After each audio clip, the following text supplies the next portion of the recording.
It was a quiet December night in suburban Ontario, the kind of night when homes glowed with Christmas lights and families gathered around the tree.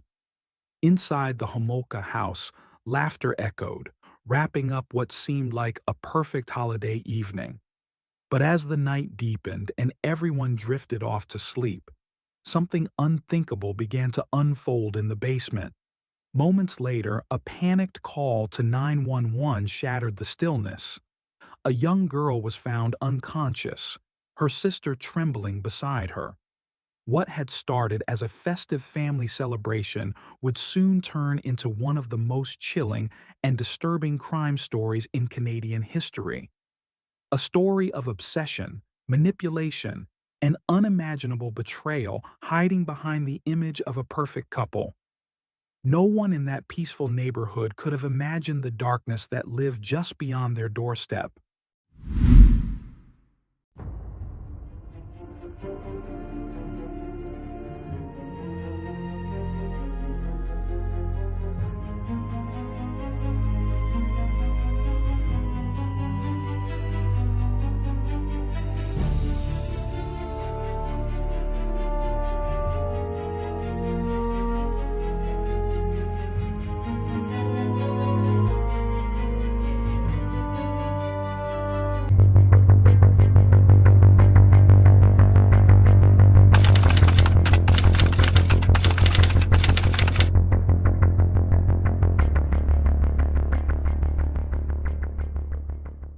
Carla Homolka grew up in a seemingly ordinary Canadian family.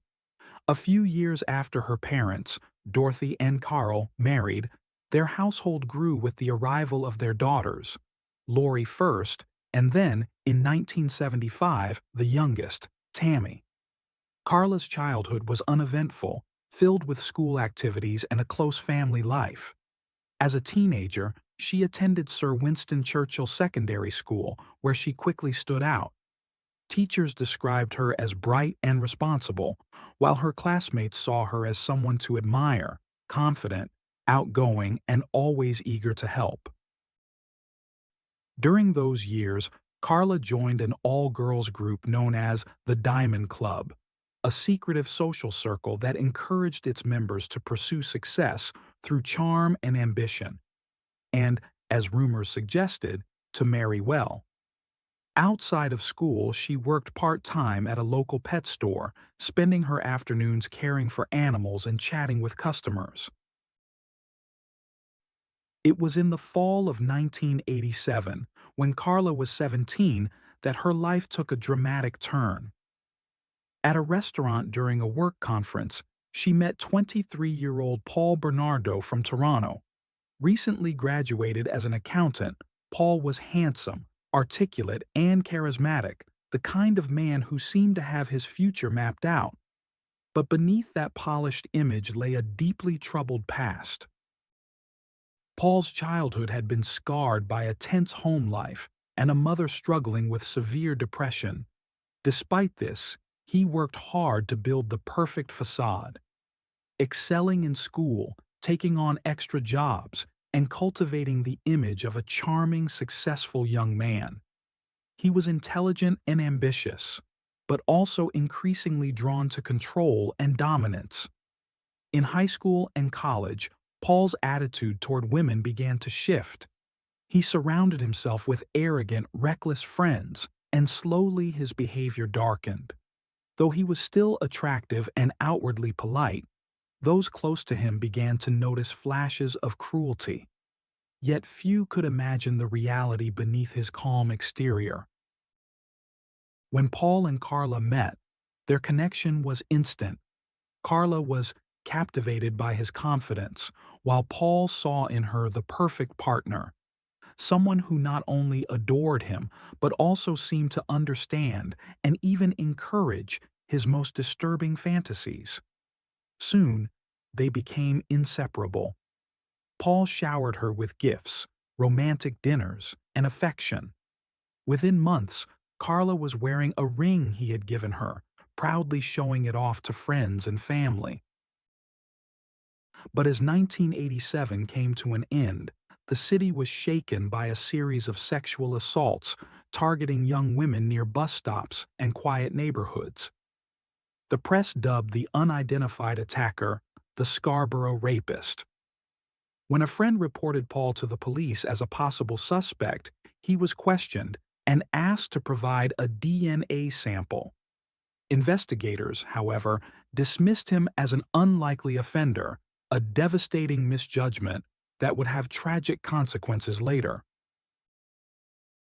As Paul continued his relationship with Carla, he became a frequent guest in the Homolka home. The family liked him. He was polite, helpful, and seemed genuinely in love with their daughter.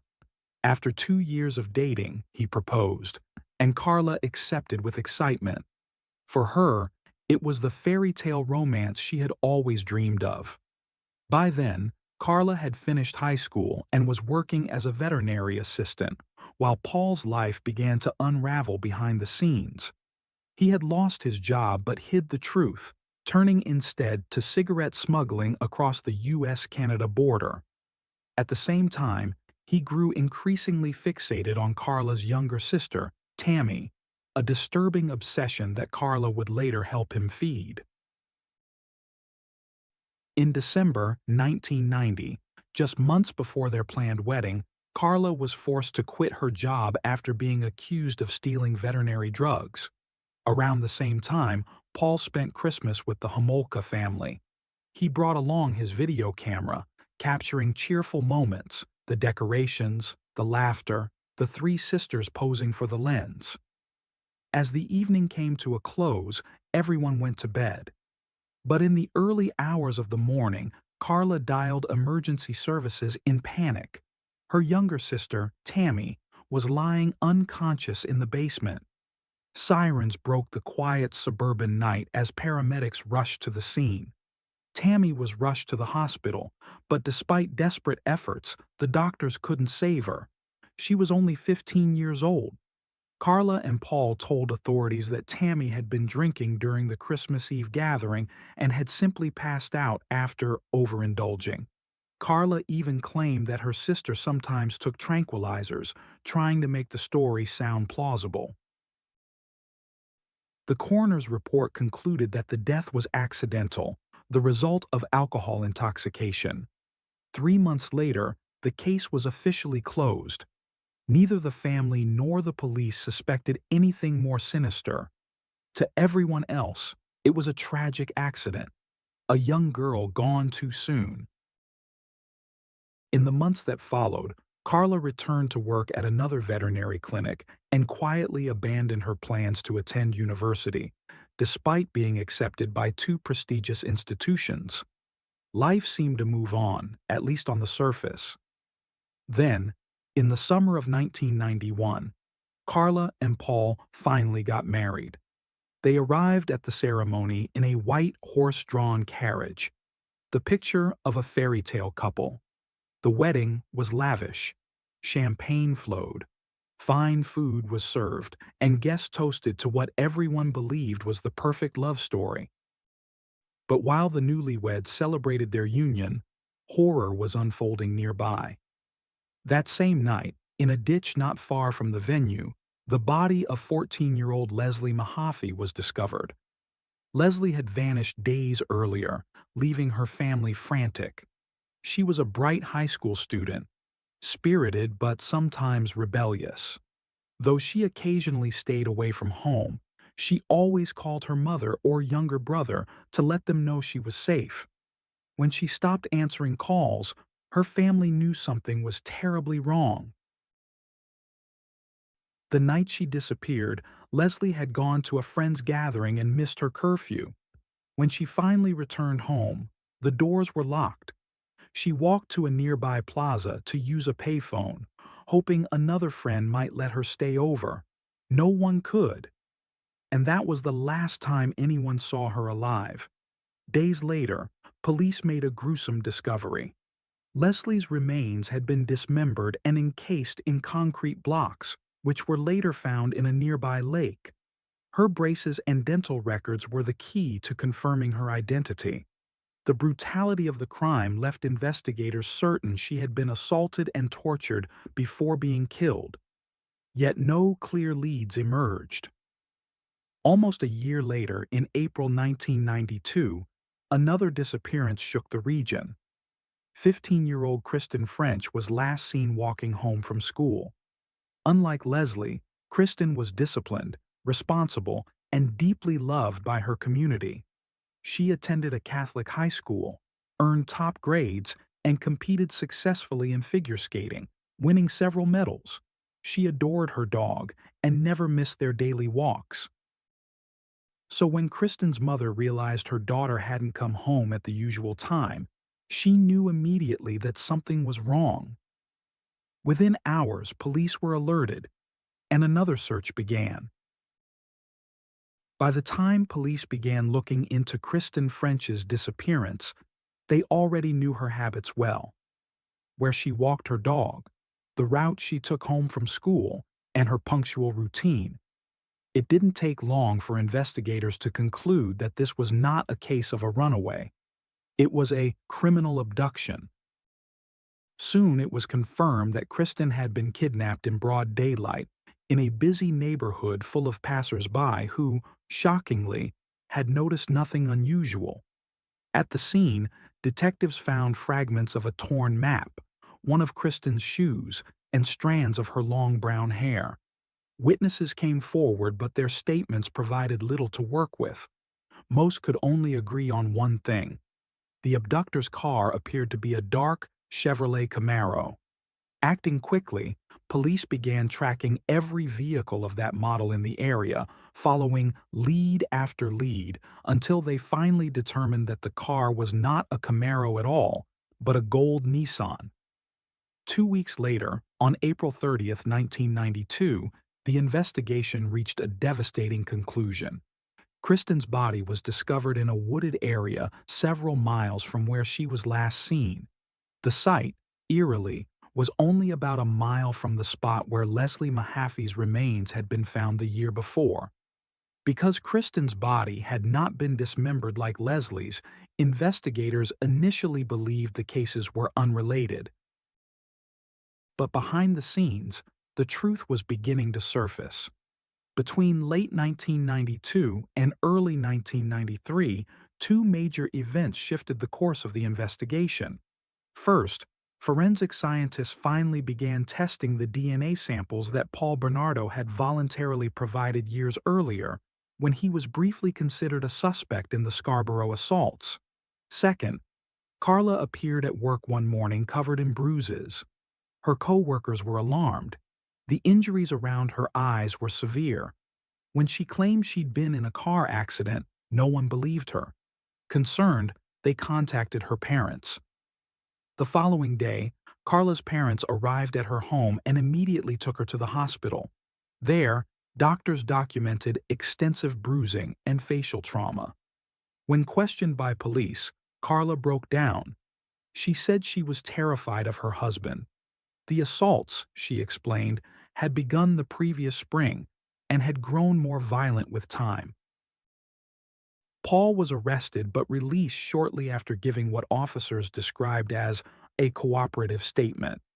Meanwhile, Carla moved out of their home and began speaking in more detail with detectives from the sexual assault unit. Her statements described a life of abuse, a nightmare that had escalated beyond her ability to escape. As police investigations into Paul intensified, now linking him to both the Scarborough rapes and the murders of Leslie and Kristen, Carla hired a lawyer. Her attorney negotiated a deal for full cooperation in exchange for limited immunity. Presenting herself as a battered wife, Carla began revealing horrifying details.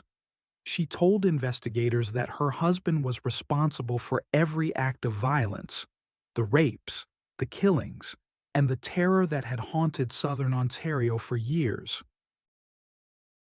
Paul Bernardo was arrested once again, this time for good. Soon after, forensic results confirmed what police had begun to suspect. His DNA matched the samples from the Scarborough crimes. Investigators also confirmed that his car, a gold Nissan, matched the description from the scene of Kristen's abduction. When Carla appeared on television shortly after, she seemed composed, but shaken. She tearfully told reporters that before she knew the truth, she had cried for the victims, for Leslie, and for Kristen. What no one yet understood was that Carla's role in those crimes went far beyond the story she was telling. According to Carla's version of events, she claimed to be overwhelmed by shock and horror when she discovered what her husband had done. But as investigators soon learned, the truth was far darker and far more complicated than that.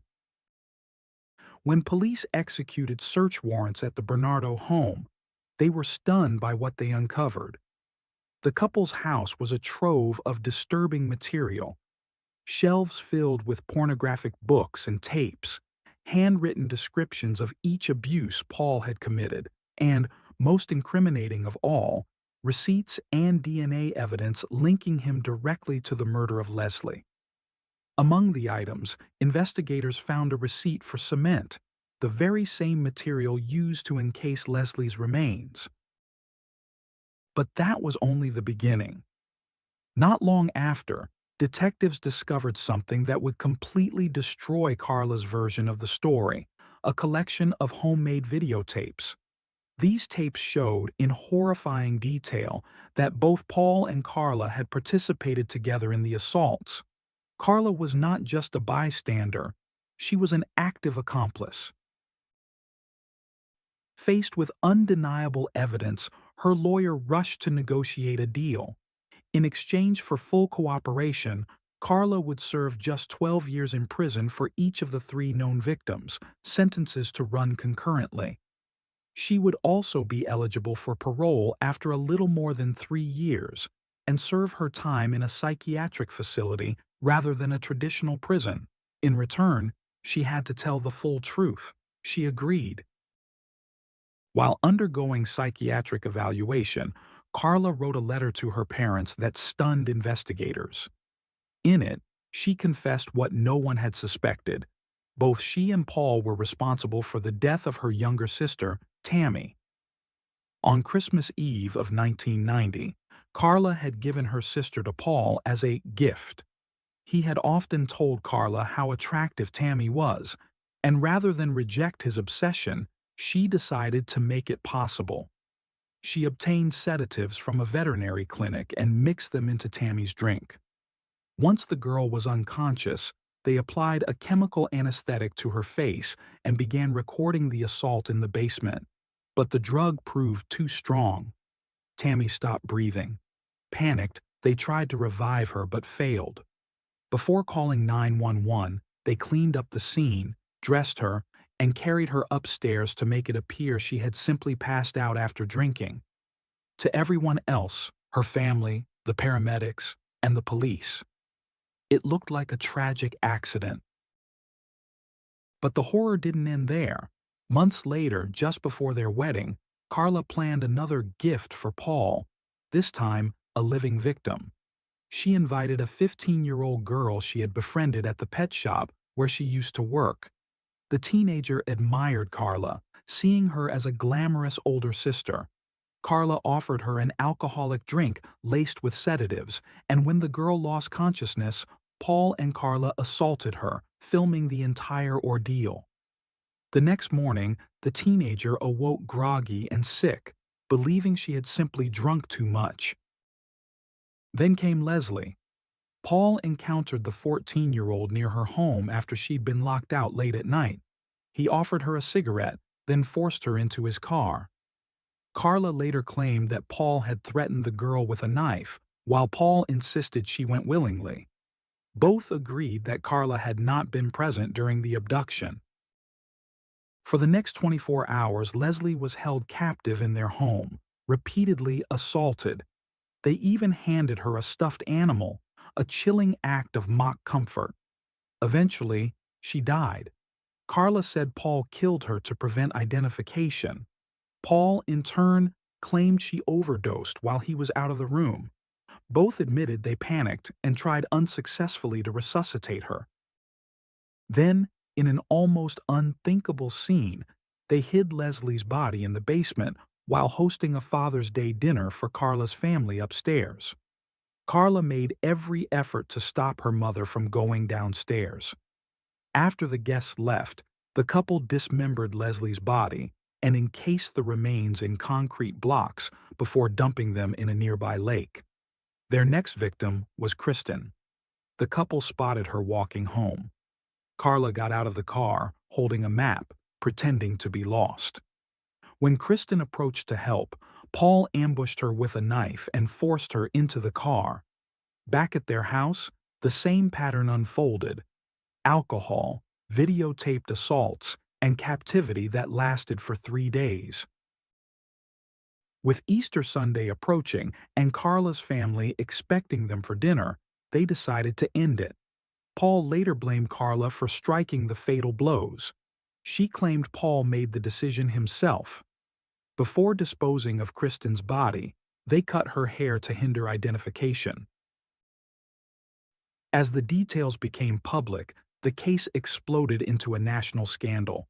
The videotapes, the brutality, and the plea deal given to Carla Homolka horrified Canada.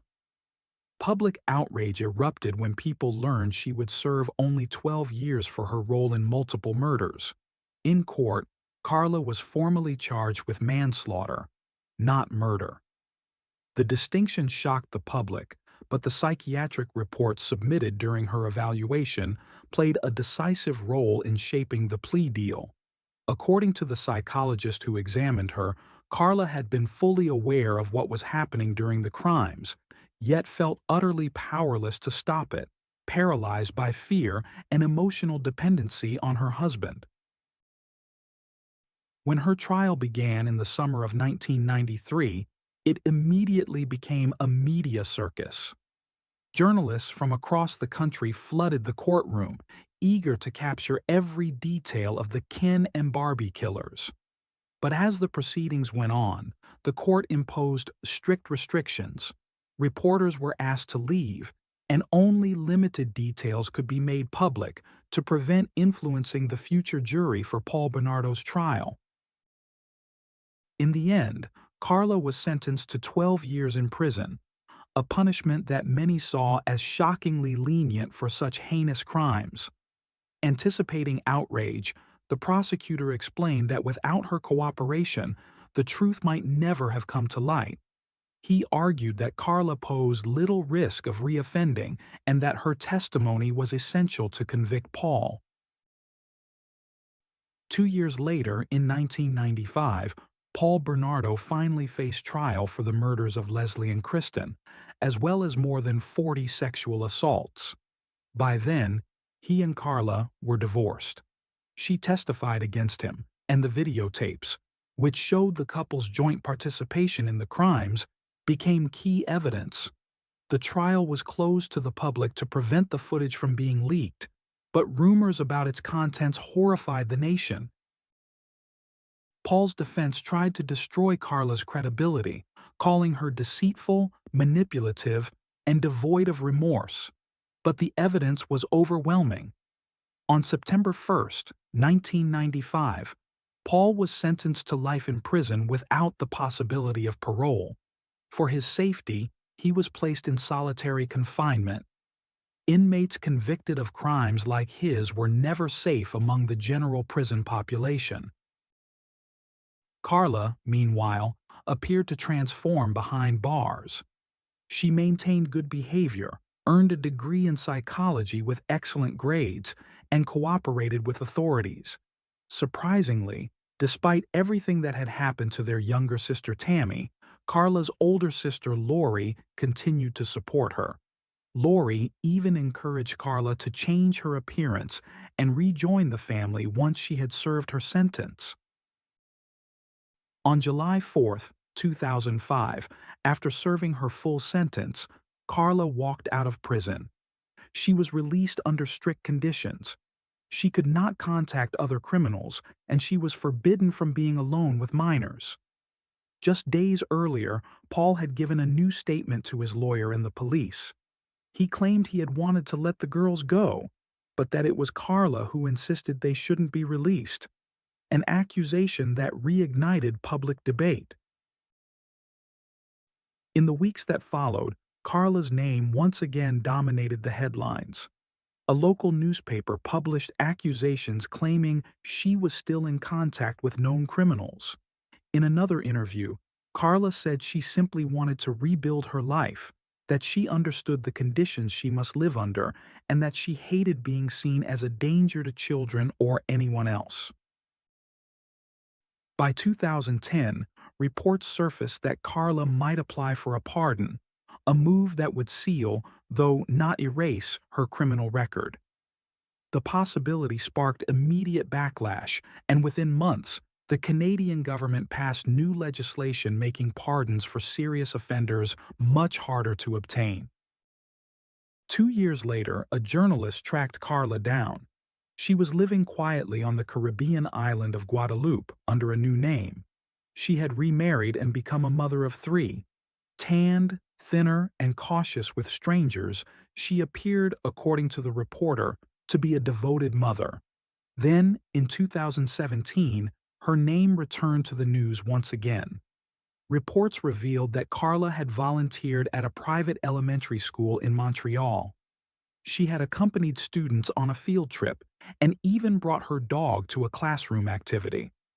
Though she was never left alone with children, the revelation caused outrage among parents.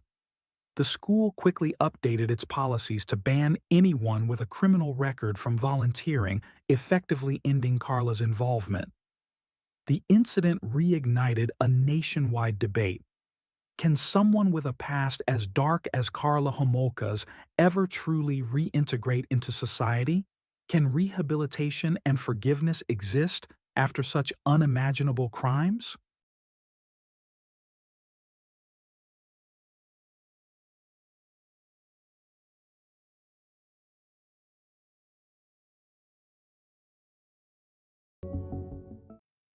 Thanks for tuning in to Unreal True Crime. If you're intrigued by mysteries from around the world, check out our new channel, Latin Crimes, where we dive into the gripping true crime stories of Latin America. Don't miss out. Subscribe now for more thrilling investigations.